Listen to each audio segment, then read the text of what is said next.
On this episode of the podcast, the phenomenal one and the Ant-Man talk Christian Wood being traded from the Houston Rockets to the Dallas Mavericks. They play start, bench, cut with Tyreek Hill, Davante Adams, and Kupp.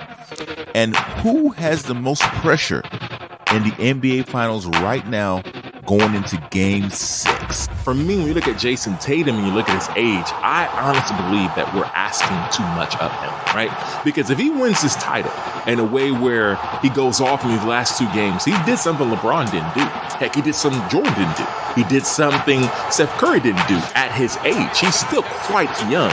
And I think a lot of people are killing Jason Tatum. For me, his playoff run for this year solidified after that Game 6 in Milwaukee when he looked Giannis Antetokounmpo, who I believe is the best player in the NBA. He looked him right in the eye and said, I'm going to match you and I'm going to beat you. And he did that. So to me, the pressure's not on him. As much as I love Steph, I think some pressure is on Steph from this standpoint.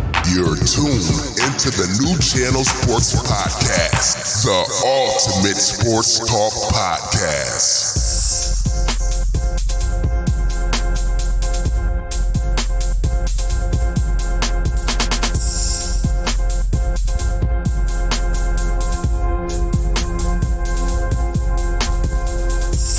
What is good? This is the New Channel Sports Podcast. I am your host today, the phenomenal one, Chris, holding it down as always. This is not a solo dolo, right? Normally when I do the hosting, it's a solo dolo. It is not a solo dolo because I have someone that I've done one podcast so far with, and quite frankly, I'm mad at him because he don't want to do a podcast with me. Every time I'm on, he ain't on. And he is the guy, the man of the hour, Anthony Ant-Man. How are you doing, sir?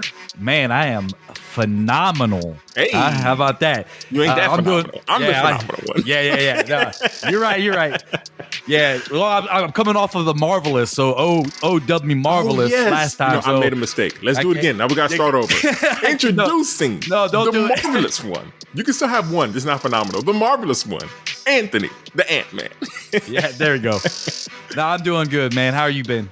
Man, I've been doing good. I'm really excited. I don't know if you can hear it in my voice. We have a packed show. Before we get into the show, I want to tell you where you can find us. You can catch a New Channel Sports wherever you listen to your podcast, Podbean, Stitcher, Apple, wherever you listen, whenever you listen, we are there. You can also catch our lovely faces on Afro Vibes TV. Check out Afro Vibes TV. It's an amazing platform.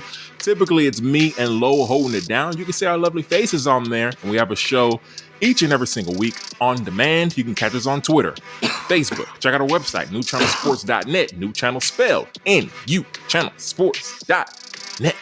Okay, so I've covered it all. I want to go into a topic that I haven't done in a long time. And in fact, I've never done it with the Ant-Man here. And that is Chris's Backcourt Violation. New Channel Sports presents Chris's Backcourt Violation. Okay, so Anthony, you don't know about the backcourt violation, let me explain it to you. So I'm going to ask you some questions, right? And essentially, I'm going to give you 8 seconds or less to answer the question. Why 8 seconds or less? Because in basketball, if you don't get the ball up the court, it will be a backcourt violation. And essentially, I'm going to be asking you questions for you to figure out who someone is. I typically choose an African-American or a person of color to talk about that you otherwise wouldn't know about. But after this conversation, it won't take you 8 seconds or more to know about this individual. And then on the second part of backcourt violation, I give you the backcourt violator of the show.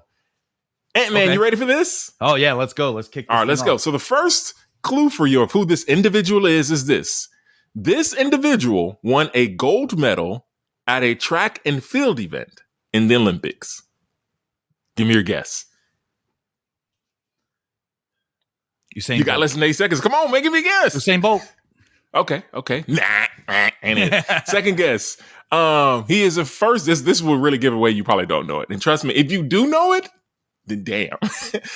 First African American ever to win gold at a track and field event in the Olympics.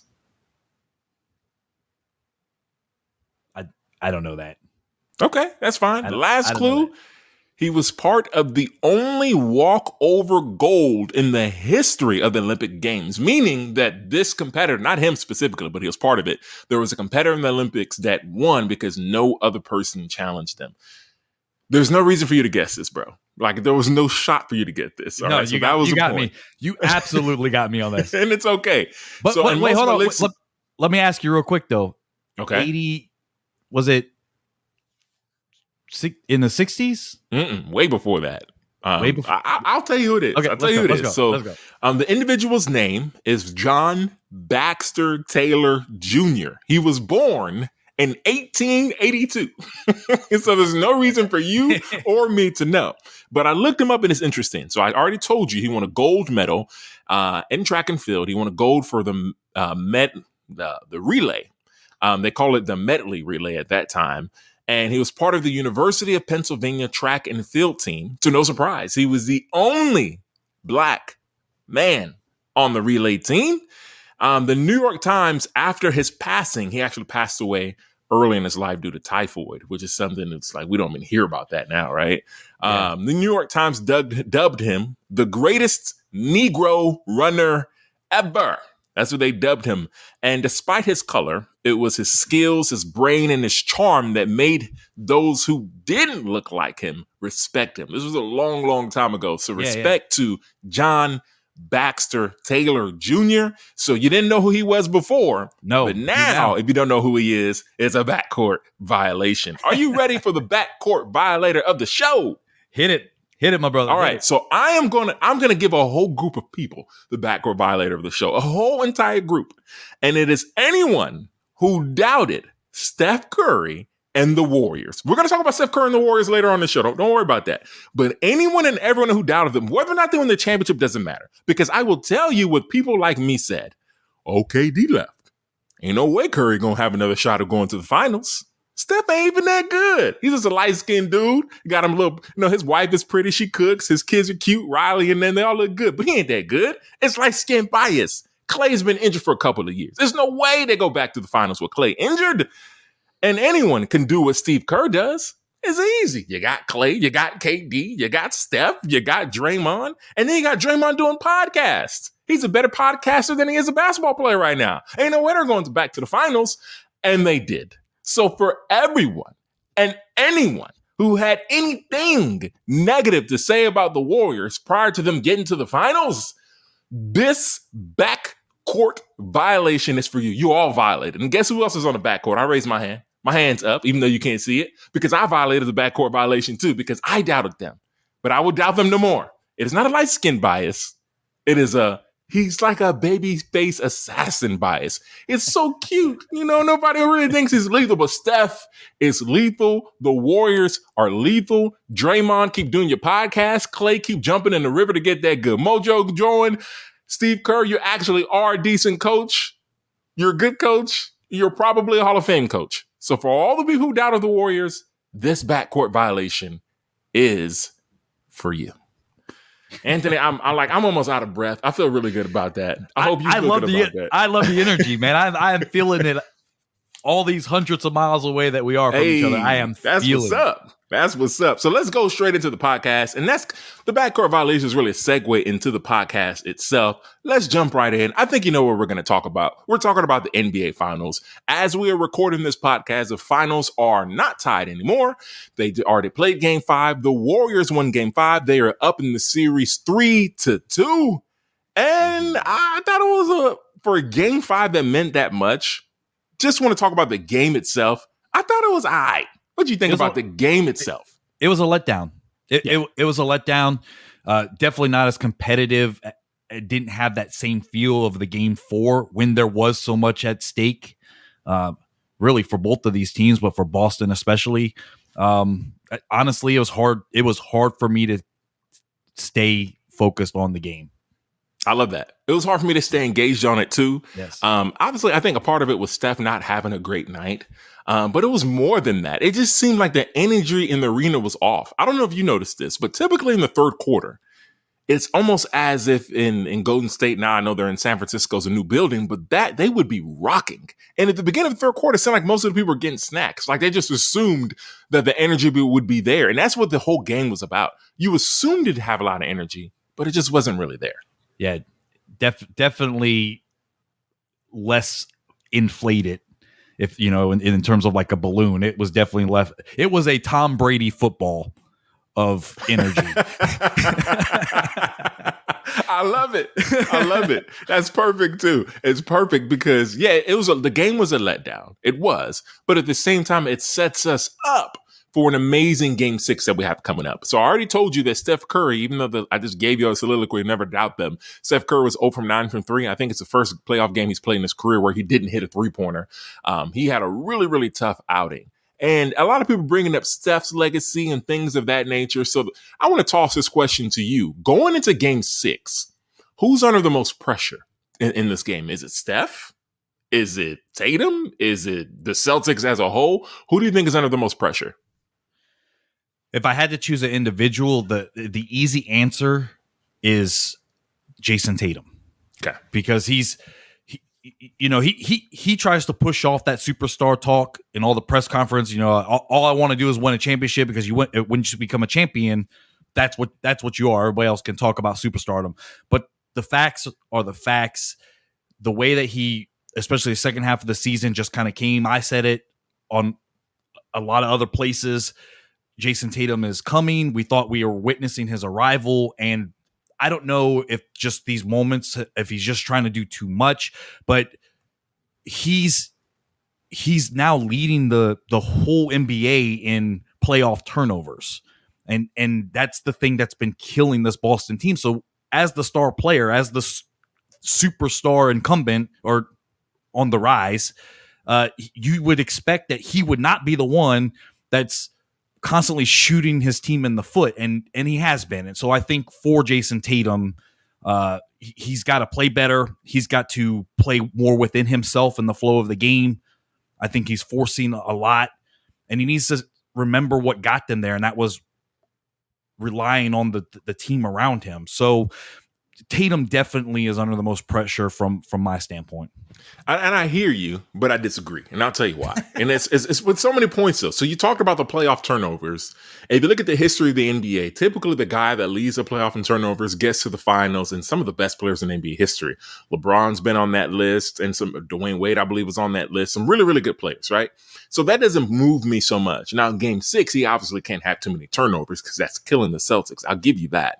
But when you look at Jason Tatum and you look at his age, I honestly believe that we're asking too much of him, right? Because if he wins this title in a way where he goes off in these last two games, he did something LeBron didn't do. Heck, he did something Jordan didn't do. He did something Steph Curry didn't do at his age. He's still quite young. And I think a lot of people are killing Jason Tatum. For me, his playoff run for this year solidified after that Game 6 in Milwaukee when he looked Giannis Antetokounmpo, who I believe is the best player in the NBA. He looked him right in the eye and said, I'm going to match you and I'm going to beat you. And he did that. So to me, the pressure's not on him.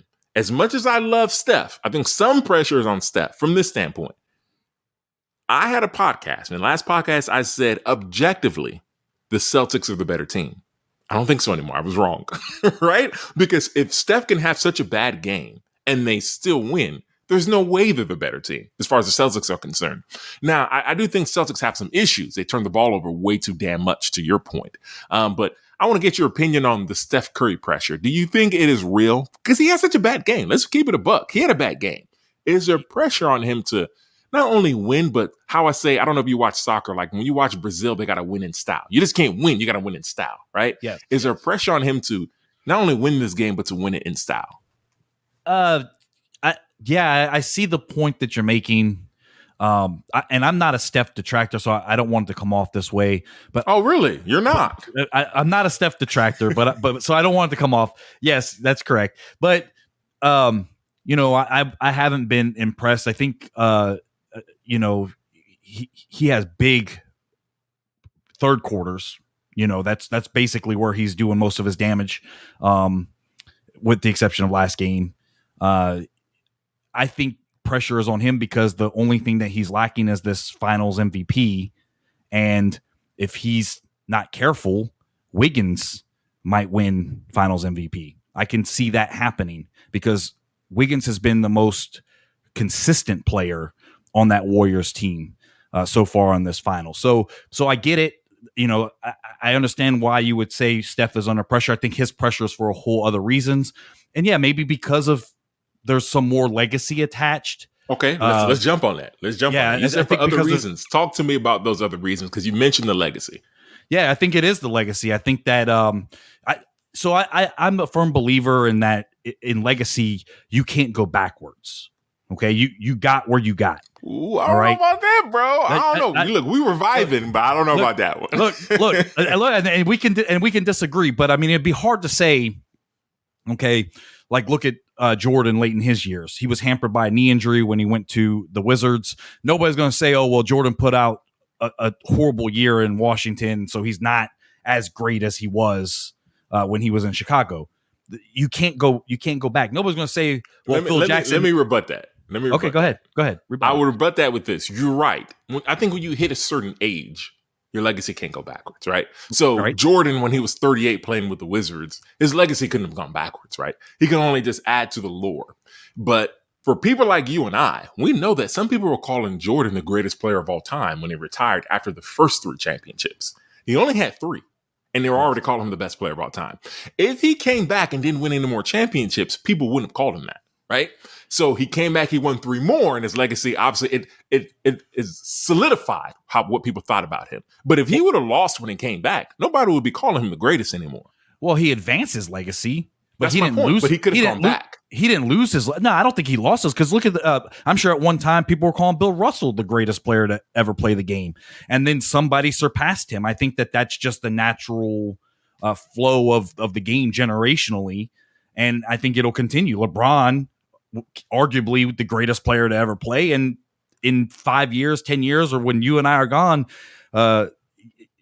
it'd probably be somebody else. So I'm just saying that you can't take away what Steph has done already. He's got 2 rings without KD. 2 without KD. So potentially, you're already giving him the rings. Potentially, they could lose game 6 and 7. Well, he's got 3. Yeah, he got the first one, and then the next 2 with KD, and the next 2 with KD, and then potentially this one he could win it without. So you already giving him the championship. No, okay, no, that's my fault because I thought I thought KD was there 1 year. Okay, yeah. You're right. No, you got me on that. But okay, but I think that he's done enough. Top 10 player, nah. If he wins this year, gets the Finals MVP, yeah, maybe you can move him into the top 10. You can make the argument. There's an argument to be made. Okay, right? So that's my point, though. So let me give you a point, though. So you're telling me, let me ask you this question. Okay, you're telling me his legacy doesn't take a hit. If let's say in game 6 he goes 0 for 9 again, they lose. They go back to the Arena Chase Center. Game 7, he absolutely bombs. He goes 3 of 17. They lose again. That definitely hurts his legacy, bro. Of course it does. Okay, so you're telling me that if because Steph's kind of where he's at. Like he's kind of I like how you put it in your last episode. You said he's in a tier, right? Yeah. And I think that right now we're going to look at it in the moment, and yeah, we're definitely going to detract. We're going to be like, he can't get it done. Yeah. People are already saying that because historically he hasn't been able to come up in the fourth quarters. Yeah. Right. And I don't believe even in this series he really had that. He had a moment, but it wasn't Steph taking over a game. It was Steph kind of front running in that game because Clay hit the 3, Wiggins leading with rebounds. I mean, and I'm referencing game 4. Yeah. Okay. You say you're not a Steph hater, but I don't know, man. No, I'm not. Well, I mean, but that doesn't sound good to me, buddy. No. Okay, but you got me. You got me. Maybe it does. Maybe it does hurt. I don't think it does hurt him as much as maybe some people think. I think in the moment it will, but we'll forget about that and we'll remember because he's transcendent, right? He's changed the game of basketball. That's what people are going to remember Steph Curry for. I think that's bottom line. That's where it's at, and they'll have conversations. But I tend to agree more with what you were saying in your last show. Second tier superstar, and I think that's we where agree with he's that. going to I stay. agree that Yeah. he's second tier. Yeah. My only point is he can take a hit if he plays bad in the next 2 games. He can certainly. Do you think he falls to a third tier? No, he doesn't fall to a third tier. But what happens is if you lose these finals and he plays poorly, there's never a conversation for him to be as far as that tier 1 group of players, whoever your tier 1 may be. He's just not going to be there. And then also he's going to stay in tier 2. I agree with you.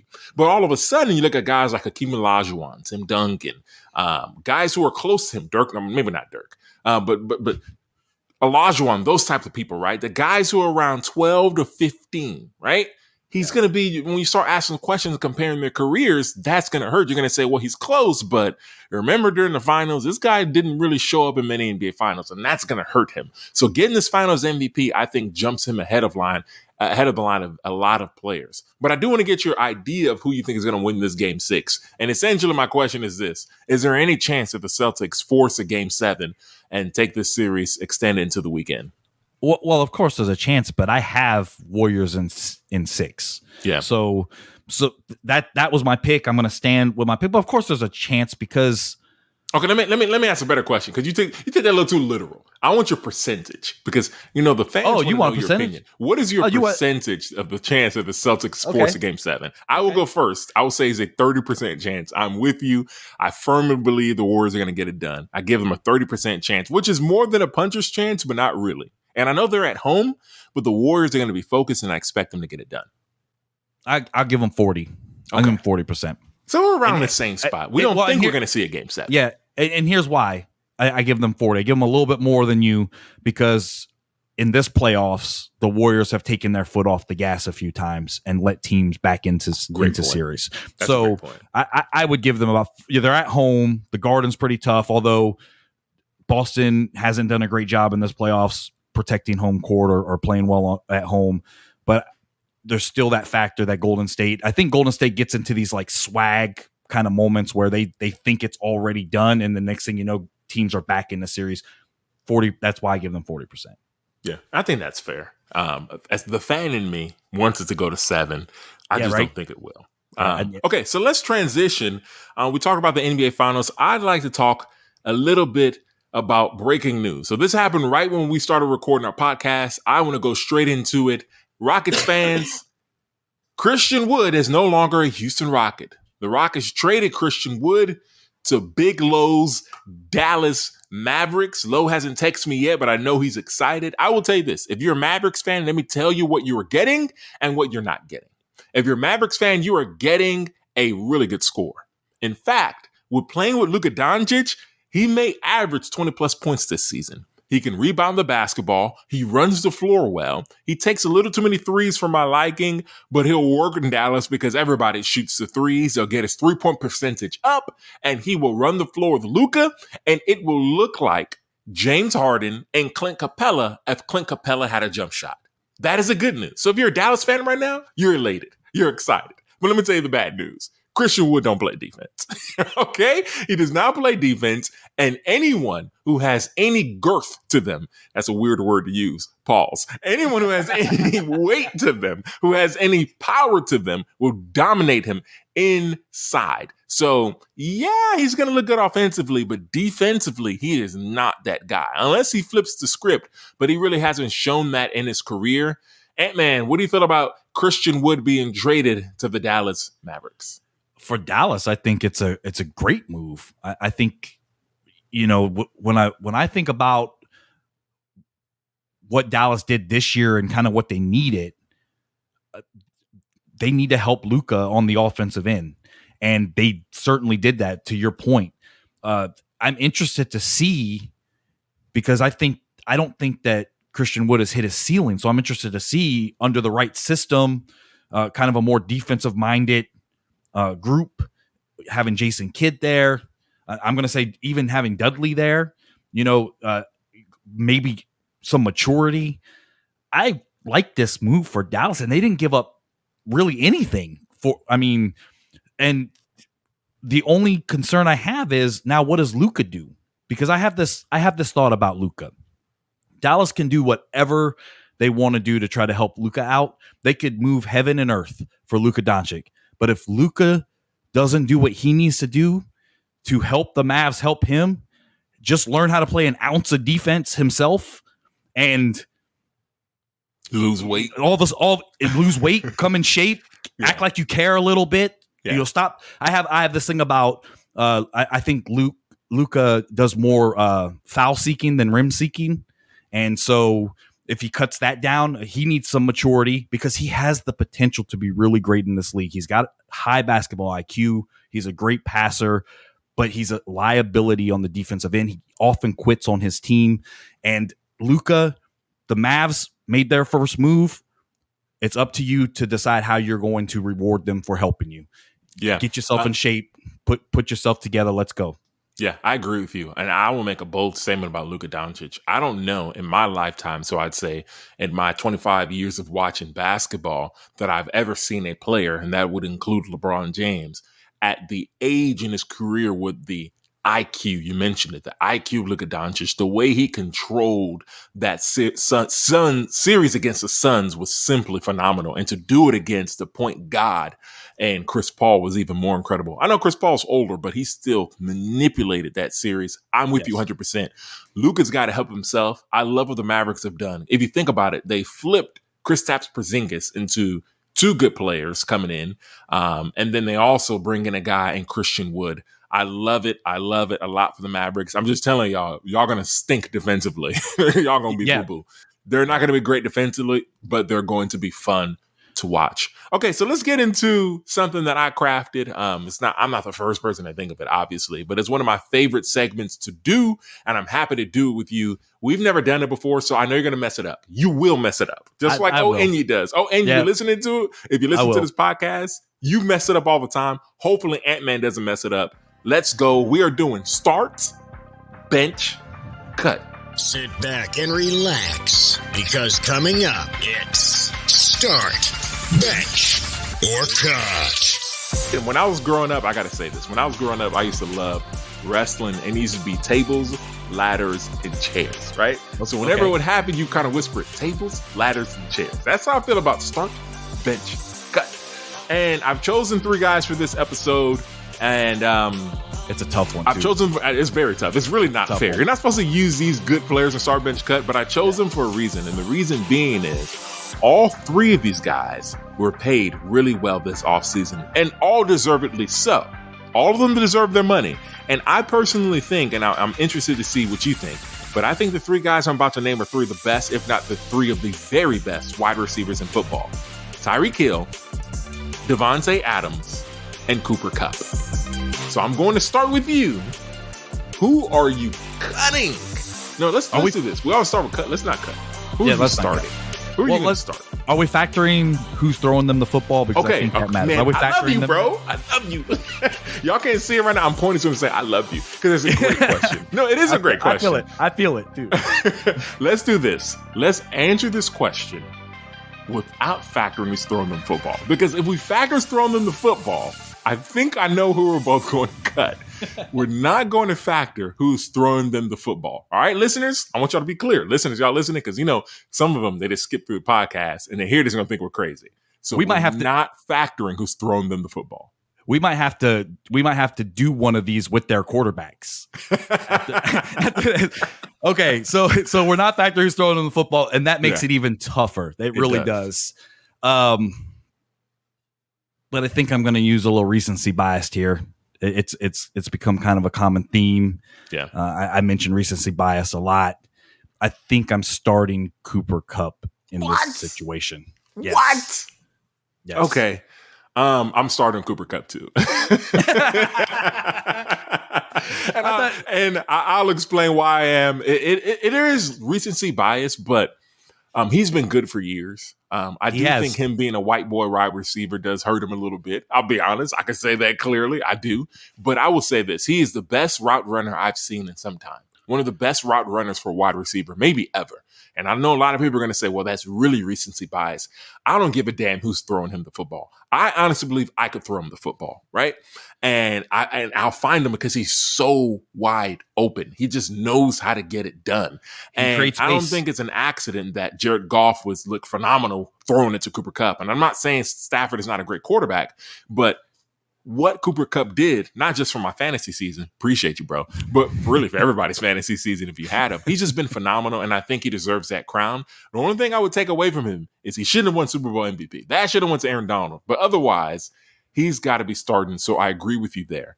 So yeah, I don't disagree with any of that. If I could just make a quick point on it, one of the reasons why I chose him because of possessions, right? I mean, what does Tyreek Hill give you? Tyreek gives you stretching the field more than anything, and he can make a lot of something out of nothing if he gets the ball in space. But Cooper Kupp creates space by route running. I'm a receiver, so I had to do a bit of route running and learn how to chop my feet and separate. You a receiver? Yeah, I was a wide receiver. Like, you got hands? Yeah, I got good hands. Let's talk about this a little bit. The podcast listeners want to know. Hold on. Wait. Before you go on, are we talking about Pee Wee, bro? No. High school, and I actually tried out for arena football. Okay. So you know what you're talking about. All right. Yeah. So listen, I got good hands. I got hands that the gods gift their children. Okay.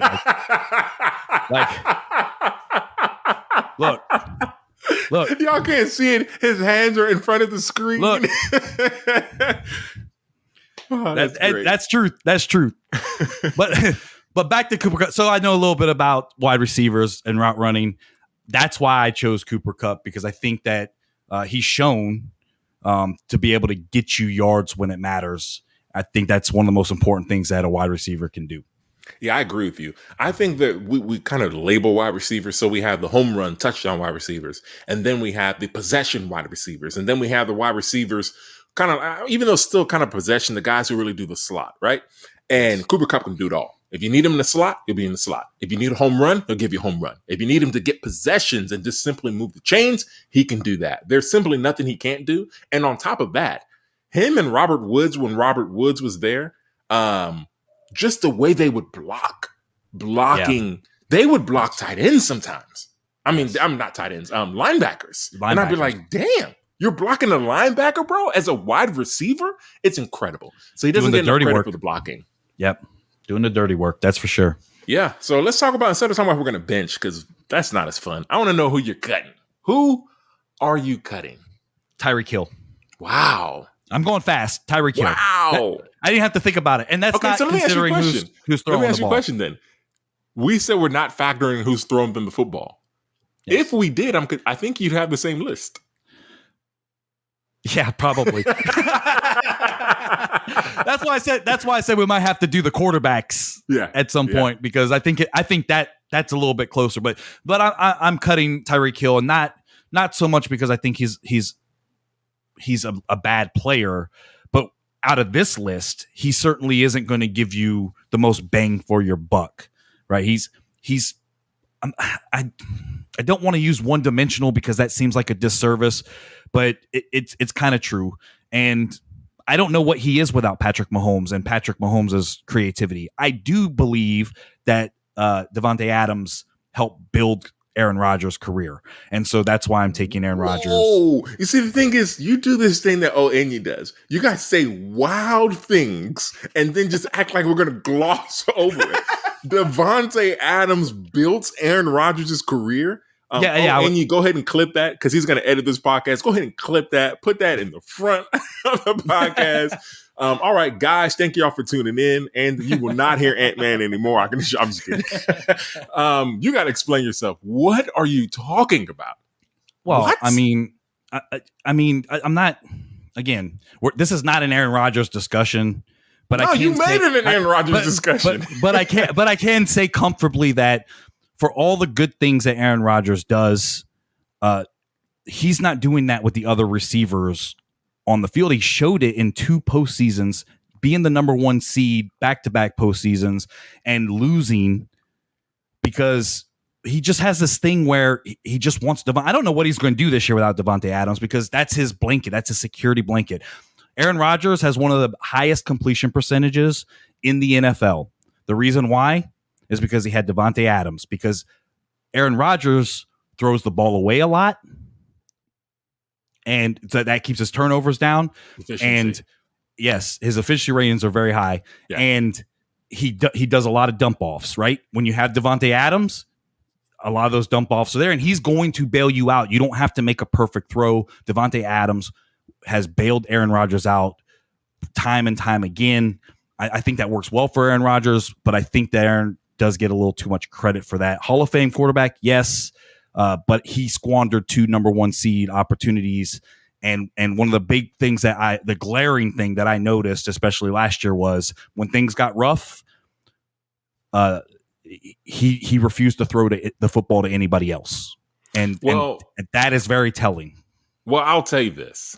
If I'm talking to the listeners now, if you don't hear Ant-Man ever again, just know it wasn't me. I promise it wasn't me, because Onye has this obsession with Aaron Rodgers.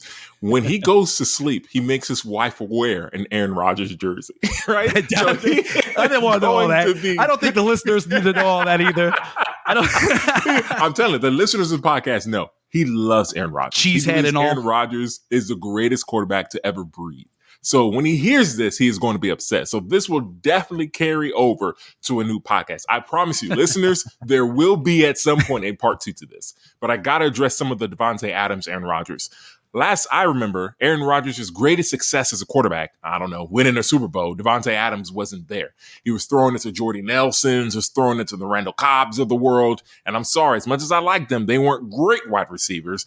Aaron Rodgers can turn good wide receivers to looking like they're great wide receivers. And it leads me to tell you that I'm cutting Davante Adams. I'm actually cutting him. I'm going to keep Tyreek Hill. And I'll tell you why I'm keeping Tyreek Hill. Earlier, I mentioned that even I could be a quarterback and throw it to Cooper Kupp. I believe that about Tyreek Hill too. There might be one play I can throw about a good 25 to 30 yards. So if we sneak the defense and I throw really quickly, I think Tyreek Hill can go get it. And it's not a knock on Davante Adams. It's honestly not. I just think in this list, you talked about how Davante Adams is elevated because Aaron Rodgers is elevated because he played with Davante Adams. I actually think it's the other way around. Davante Adams is elevated because he played with Aaron Rodgers. And doesn't mean he's not a great wide receiver. He's not going to have a really good season. But comparing him, in my opinion, to Cooper Kupp and to Tyreek Hill, I believe those guys are in different leagues. I've seen Tyreek Hill win games for Patrick Mahomes. I've just seen it. Patrick Mahomes can make any pass, but the guy has to go get it. The guy has to get open. And he being Tyreek Hill, uncoverable. I saw him in this last playoffs when the Bills were playing absolute prevent defense, and he still busted it open.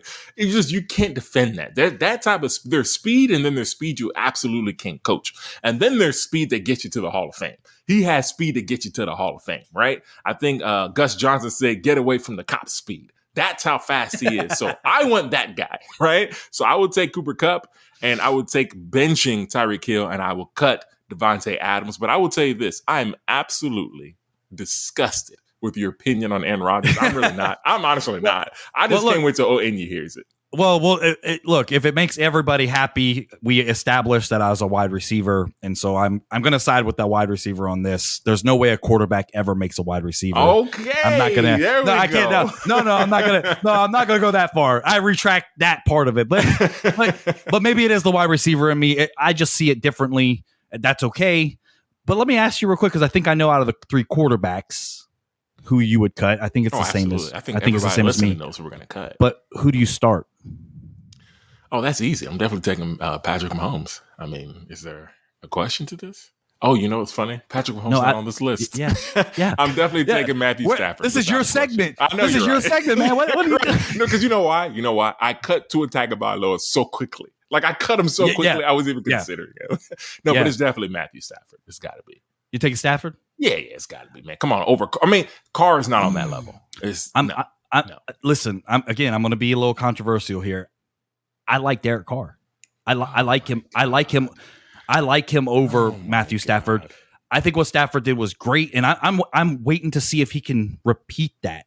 But you see where I'm looking at you?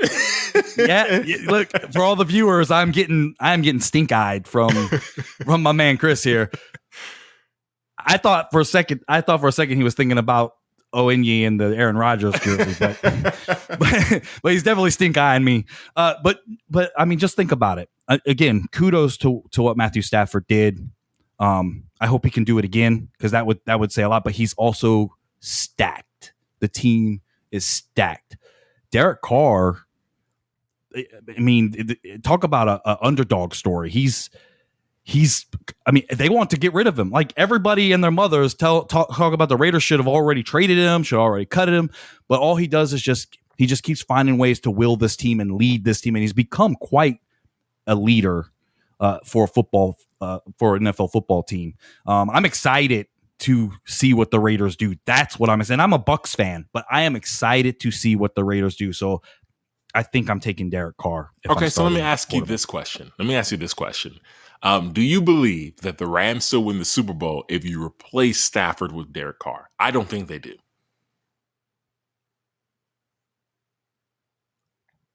Yeah, I could make that argument. Oh my God.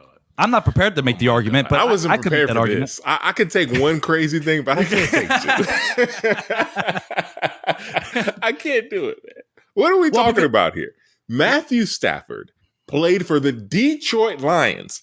Detroit Lions, the worst run franchise in the history of sports. And he didn't win a playoff game there, but this is how bad the Lions are. They chased away 2 Hall of Famers, 2 in the absolute prime of their careers. Obviously, Barry Sanders, Calvin Megatron Johnson, right? 2. Correct. Matthew Stafford. I don't disagree. Matthew Stafford led them to the playoffs. I know they didn't win, but he led them to the playoffs. Sure. And Matthew Stafford is the only quarterback to have 2 wide receivers go over 2,000 yards in a season. 2 of them. And you want to compare him to Derek Carr? David Carr's brother? Really? Is that what we're doing? Well, he's the better of the Carrs. He's shown that, and is he is he though? I think David's career was cut short because they were actually allowed to hit quarterbacks when David was in the league. But yes, because you're made all that nonsense and all that noise about the Detroit Lions being the worst run franchise but what have the Raiders done? What have the Raiders done? Oh no, they have a history. They are absolute. They have a history. Yes, they have a history. They have a history, but what have they done in the last 10 years? What have the Lions done in the last 50, 60, It doesn't 70, matter. The Raiders have become just as big of a mess as the Detroit Lions have, and that's why I give Carr a pass. Put him on a team that's stacked with an Odell Beckham, a Cooper Kupp. When you have a defense like the Rams had with Aaron Donald and Von Miller, I mean, so Tua could have won a Super Bowl there too. It would have been easy. Tua could have did it. Let's not go that far. I wanted to see how far you wanted to go. Let's not go that far. But I would think a handful of quarterbacks could. I would think that a handful of quarterbacks could have made the very most of that situation. All Stafford had to do, and he almost blew it, but all Stafford had to do was stay healthy, don't turn the ball over, and keep the game close enough for the defense to finish it. That's all Stafford had to do. Matthew, I don't know how we got here, but somehow I don't know how we got here. We kind of. I want to leave here soon, but I want to ask you a question. I do want to ask you this, and then we can probably close the podcast on this. Where do you have, and this generally, because you know me now, I like tiers, but just what general range do you have Matthew Stafford as far as the best quarterbacks in the NFL currently playing? Yeah, currently playing.